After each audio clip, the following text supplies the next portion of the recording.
আসসালামু আলাইকুম, আমি আকিবরাজ টেকভার্স থেকে এবং আজকে আমরা কথা বলবো খুবই ইউনিক একটা কিবোর্ড নিয়ে, যেটা হচ্ছে দিস ওয়ান। এটা হচ্ছে রয়্যাল ক্লাচ H81। এটা একটি 75% TKL লেআউট অর্থাৎ 10 কি লেস কিবোর্ড এবং এটাতে আপনারা 81টি বাটন পাচ্ছেন।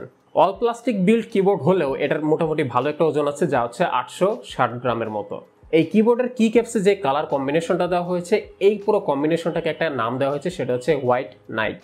গ্লোবাল মার্কেটে এই কিবোর্ডের অন্য আরেকটা কালার কম্বিনেশন আছে, সেটাও আমার কাছে ভালো লেগেছে, এটাও ভালো লেগেছে। বাংলাদেশে শুধুমাত্র আপাতত এটাই পাওয়া যাচ্ছে, যা মনে হলো। কি ক্যাপসগুলো নন শাইন থ্রু ABS কি ক্যাপস, অর্থাৎ আপনারা যে উপরে লেজেন্ডসগুলো দেখতে পাচ্ছেন এগুলোতে বা এগুলোর ভেতর দিয়ে কোনো আলো পাস করবে না। But one thing for sure, যে এর লেজেন্ডসগুলো বেশ প্রফেশনাল, মিনিমালিস্টিক এবং বেশ ফর্মাল। এই কি ক্যাপসের লেজেন্ডসগুলো আপনারা খেয়াল করবেন শুধুমাত্র উপরে না, পাশেও আছে। এর কারণ হচ্ছে এই কিবোর্ডের ফাংশন বাটন দিয়ে আপনারা যে এক্সট্রা কাজগুলো করবেন সেগুলোর যে অল্টারনেট ফাংশনসগুলো সেগুলো আপনারা সাইডে এগুলোর মধ্যে লেভেল করতে দেখতে পাবেন। ডান পাশের এই ছোট্ট অংশের ভেতরে খেয়াল করবেন ক্যাপস লক, নাম লক এবং পাওয়ার ইন্ডিকেটর LED দেওয়া হয়েছে। আর উপরে দেখতে পাচ্ছেন ভলিউমের মতো একটা নব, এটা দিয়ে আসলে ভলিউম অ্যাডজাস্ট করে না, অন্য একটা কাজ করে, সেটা আমরা একটু পরে বিস্তারিত আলোচনা করব। এই কিবোর্ডে গ্লোবালি আমি 3টা না 4টা ভেরিয়েন্ট দেখেছি, বাট বাংলাদেশে এই মুহূর্তে 2টো সুইচের ভেরিয়েন্ট আছে, সেটা হচ্ছে ব্রাউন এবং ব্লু। আমার হাতে ব্লুটা আছে। এই ব্লুটার মানে হচ্ছে ট্যাকটাইল ফিডব্যাক দেয়, ক্লিকি নয়েজ আসে। আর ব্রাউনটা হচ্ছে অনেকটা লিনিয়ার। ভালো বিষয় যে এই সুইচগুলো প্রি লুপড, সো আপনারা যখন এই বাটনগুলো প্রেস করবেন তখন এক্সট্রা কোনো ঝনঝনানি বা নয়েজ শুনতে পাবেন না, এবং আমার কাছেও ভালো মনে হয়েছে।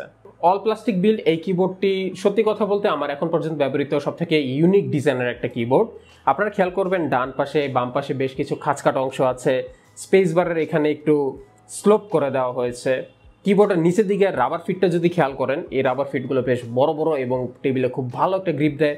সেই সাথে 2 স্টেপ হাইট অ্যাডজাস্টমেন্ট আছে। আবার এখানে দেখতে পাবেন ছোট একটি USB, এটা হচ্ছে আমাদের কিবোর্ডের 2.4 GHz এর ডঙ্গল। আর পেছনের দিকে দেখতে পাবেন 2টো USB Type-C পোর্ট, যার প্রথমটাতে দেখবেন যে ছোট একটি মনিটরের সাইন দেওয়া আছে, আর মানে হচ্ছে এটা আপনার কম্পিউটারের সাথে ডিরেক্ট কানেক্ট হবে। এবং এই পাশের যে USB Type-Cটা, এইটা একটা ভালো বিষয়, এটা হচ্ছে একটি USB পাস থ্রু, অর্থাৎ আপনার কাছে যদি কোনো USB Type-C ডিভাইস থাকে, সেটা যদি আপনি পিসির সাথে কানেক্ট করতে চান, সেটা এখানে কানেক্ট করলেই হয়ে যাচ্ছে। তো এবার আসে এই ভলিউম নবের বিষয়টায়। আপনারা দেখতে পাচ্ছেন নিচের দিকে অফ। এই অফের মানে হচ্ছে আপনি এই কিবোর্ডটিকে সরাসরি কেবলের মাধ্যমে আপনার পিসিতে ইউজ করবেন। তারপরে দেখতে পাবেন জি, যেটা বেসিক্যালি 2.4 GHz এর ডঙ্গলের জন্য। এবং এই ডঙ্গলটা কিন্তু অনেক বেশি ইম্পর্টেন্ট, কারণ হচ্ছে আপনি যদি গেমস খেলতে চান তাহলে অলমোস্ট লেটেন্সি ফ্রি একটা এক্সপিরিয়েন্স দিবে এই ডঙ্গলটা। তারপরে দেখতে পাচ্ছেন B1, B2, B3, এগুলো বেসিক্যালি ব্লুটুথের 3টা প্রোফাইল। এর মানে হচ্ছে এই কিবোর্ডটি আপনারা ব্লুটুথের মাধ্যমে 3টা ডিফারেন্ট ডিভাইসে কানেক্ট করে রাখতে পারবেন বা পেয়ার করে রাখতে পারবেন। অ্যান্ড দেন আপনারা জাস্ট এই নবটা সুইচ করার মাধ্যমেই সিম্পলি ডিভাইস টু ডিভাইসে সুইচ করবে কিবোর্ডটা, যেটা আমার কাছে খুবই ইন্টারেস্টিং এবং খুবই হেল্পফুল একটা ফিচার মনে হয়েছে। সো আপনারা থিওরিটিক্যালি এই কিবোর্ডটিকে 4টি ডিফারেন্ট কম্পিউটার বা কম্পিউটিং মেশিনের সাথে কানেক্ট রাখতে পারবেন। এই কিবোর্ডের ভেতরে গ্যাসকেট মাউন্ট স্ট্রাকচার ব্যবহার করা হয়েছে, যদিও বা আমার ইউসেজে প্রেস করে খুব বেশি একটা ফ্লেক্স আমি দেখতে পাইনি। তবে এটার মাদারবোর্ডের উপরে এবং নিচে সেপারেট 2টো সিলিকা জেল রাবার আছে, রাবার প্যাড বেসিক্যালি, যেটা আসলে আপনার ওই থাম্পিং সাউন্ডগুলোকে অ্যাবজর্ব করে। এই মাদারবোর্ডটি 5 পিন হোয়াটসঅ্যাপেবল PCB, অর্থাৎ এখানে আপনারা 5 পিনের বা 3 পিনের যেই সুইচ আছে সেগুলো আপনারা ইউজ করতে পারছেন। আর কিবোর্ডের LED functions, switch functions, macro switches, almost সব কিছু কাস্টমাইজ করার জন্য এটার ডেডিকেটেড সফটওয়্যার আছে, পিসিতে ইনস্টল করে আপনারা সেখানে কাস্টমাইজ করে নিতে পারবেন। সো এই কিবোর্ডের যে বিষয়গুলো আমার কাছে বিশেষভাবে ভালো লেগেছে সেগুলো হচ্ছে এই কিবোর্ডটা খুবই গুড লুকিং একটা কিবোর্ড। এর RGB এক্সপিরিয়েন্সটা আমার কাছে চমৎকার লেগেছে, বিশেষ করে এর পোর্টেবিলিটিটা, অর্থাৎ যেই ওয়্যারলেস কানেকশনের যে বিষয়টা, এটা সিম্পলি এক্সিলেন্ট। আর এই সব কিছু আপনারা পাচ্ছেন 6100 টাকার মধ্যে, অর্থাৎ 6000 টাকার প্রাইস সেগমেন্টে এই কিবোর্ডটা বিলং করছে। প্রাইস হিসেবে কিবোর্ডটা আপনার কাছে কিরকম লেগেছে কমেন্ট বক্সে অবশ্যই জানাবেন। পার্সোনালি আমার কাছে খুবই ভালো লেগেছে। By the way, Royal Kludge কিবোর্ডগুলোর অফিসিয়াল ডিস্ট্রিবিউটর বাংলাদেশে মনার্ক IT। কিনতে চাইলে কোথায় যেতে হবে লিঙ্কস ডেসক্রিপশন বক্সে দেওয়া থাকবে। তো এই রয়্যাল কিবোর্ডের ডেস্কটাকে রয়্যাল করে তুলতে আপনার প্রয়োজন এমন একটি মাউস প্যাড যাতে মাউস নাড়া দিলেই আপনার চক্ষু চরক গাছ হয়ে উঠবে। Meet the Aqua control plus professional gaming mouse pad. এই মাউস প্যাডের সাথে অন্য আরেকটি মাউস প্যাড, ধরুন 1500 টাকার প্রাইস সেগমেন্টের মধ্যে যে মাউস প্যাডগুলো আছে তাদের মধ্যে সবথেকে বড় যে পার্থক্য সেটা হচ্ছে ম্যাটেরিয়ালটা। সেখানে এই মাউস প্যাডে অ্যাজ ইউজুয়াল নিচে দিকে রাবার প্যাড ব্যবহার করার পাশাপাশি উপরের দিকে ব্যবহৃত হয়েছে অ্যামেনসেন ফ্যাব্রিক। এই ফ্যাব্রিকের সারফেসটা অন্য মাউস প্যাডগুলোর মতো একদম স্মুথ না, বরঞ্চ এটাতে একটু রাফ সারফেস। কিন্তু সারপ্রাইজিংলি এইটার উপরে মাউসগুলো নাড়া দিলে দেখা যায় খুব স্মুথলি আসলে প্যান করতেছে।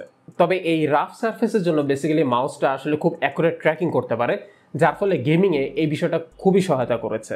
আমার হাতে যে মাউস প্যাডটা আসে সেটা হচ্ছে এক্সেল এবং এটা হচ্ছে 450x400x3 মিলিমিটার এবং এই মাউস প্যাডের মূল্য হচ্ছে প্রায় 2500 টাকার মতো। এটার আরো বড় ভেরিয়েন্ট আছে, ডাবল এক্সেল আছে, ট্রিপল এক্সেল আছে, ওগুলো আরেকটু বেশি এক্সপেন্সিভ, যদিও একটু এক্সপেন্সিভ, বাট আই থিঙ্ক যারা আসলে প্রফেশনাল গেমার আছে তারা এই জিনিসটা পছন্দ করবেই। রয়্যাল ক্লাচ কিবোর্ডের সাথে এই অ্যাকোয়া কন্ট্রোল প্লাস মাউস প্যাডের যে কম্বিনেশনটা, it is amazing. Trust me, আপনারা যদি আপনার পিসের আউটলুকটাকে আরেকটু সুন্দর করতে চান, সেই সাথে সুন্দরের পাশাপাশি যাতে আপনারা একটু ফাংশনালিটি এবং ফিচারটাও পান, সেদিক থেকে চিন্তা করলে আমার কাছে রয়্যাল ক্লাচ কিবোর্ডটা 6000 টাকার মধ্যে বেশ ভালো লেগেছে। আপনারা অবশ্যই 6000 টাকায় আরও ভালো ভালো অপশনস পাবেন বাজারে, তবে ওয়্যারলেস ফাংশনালিটির দিক থেকে চিন্তা করলে এই কিবোর্ডটা সব থেকে ইউনিক। সেই সাথে মাউস প্যাডটাও, যারা গেমার্স রয়েছেন, বিশেষ করে প্রফেশনাল গেমার রয়েছেন যারা, তারা অবশ্যই মাউস প্যাডটি একবার হলেও এক্সপিরিয়েন্স করে নেবেন এবং যদি চেঞ্জ করতে চান অবশ্যই মাউস প্যাডটি কিনতে পারেন।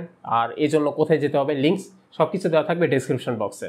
আজকের মতো ভিডিওটি এখানেই শেষ করছি, ইনশাল্লাহ আবার দেখা হবে। টিল দেন, আল্লাহ হাফেজ।